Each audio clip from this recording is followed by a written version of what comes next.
Hello guys and welcome back to my channel. Today in this video I'm going to check the HOBBYMATE Asteroid 3-inch racing quadcopter.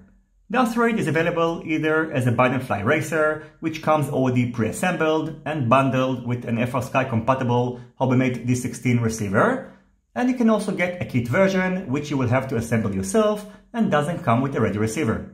In addition, you can also choose between 2 kV options for the included motors. So you can get the 4300 kV motors, which are compatible with 3 and 4S type of batteries, or you can get the 2900 kV motors, which are compatible with up to 6S type of batteries. In terms of components, the Asteroid is using the 4x3 PAL version of the excellent Caddx Turbo ES2 Nano FPV camera, the HOBBYMATE 1505 Plus motors, and I'm going to test the 2900 kV version.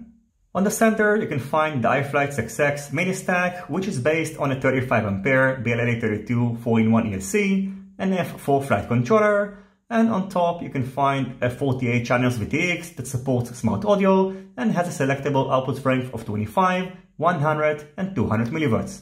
The version that I've got is the kit version, so no receiver was included, and I chose to use an FrSky RXSR receiver, which I've mounted on the back of the quadcopter. Finally, the frame is the HOBBYMATE Asteroid 3-inch frame. It's using replaceable arms with a thickness of 4 mm. The thickness of the bottom, center and the top plate is 1.5 mm. It comes with a 3D printed TPU part for mounting the FPV antenna, and it's going to help you to keep it away from the props.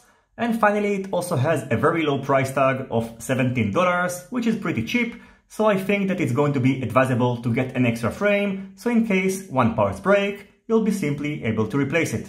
The weight of the Asteroid is only 141.5 grams without any batteries, so it's pretty light, and even after you're going to add a 4S 850 mAh LiPo battery, it's going to weigh 243.9 grams, so it's below 250 grams, and if it's important for you, this is something that you should consider. The weight, including 2 3S 520 mAh LiPo batteries, is also very light, and it's only 225.5 grams. In terms of performance, I can tell you that the Asteroid is a very agile and fast quadcopter, especially when using 6S LiPo batteries. And my problem is that I don't have at the moment compatible 6S LiPo batteries, and I used 2 3S LiPo batteries in series. And I got only close to 2 minutes of flight time, which is not amazing, since these are very power-hungry motors. On the other side, I also flew it with a 4S LiPo battery, and even though the quadcopter wasn't as fast and agile, I got close to 6 minutes of flight time, which is great, and this is going to be a good option for a long-range 3-inch quadcopter, but you will have to change the VTX, which in my experience will only get you to a couple of 100 meters.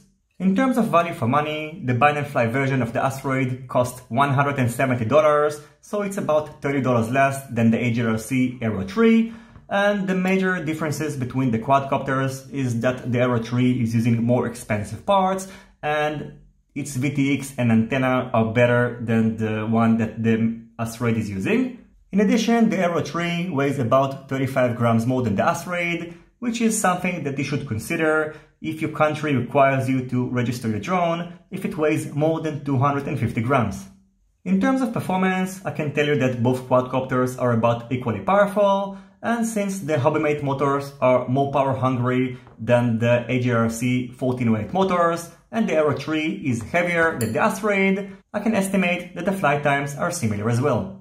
So overall, I can tell you that the Asteroid 3 is an excellent option if you are in the market for a new 3-inch quadcopter. And the next thing I'm going to do is to show you the assembly procedure of the kit and then head outdoors and test it out. By the way, you should note that no propellers are included inside the kit, so don't forget to get them separately.